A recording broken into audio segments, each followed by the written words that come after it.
Интернет-сети в Добрый вечер.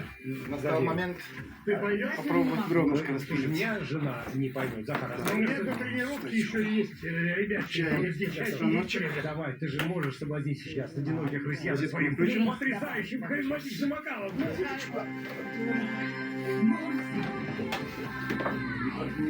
Вечера. Тогда выключи.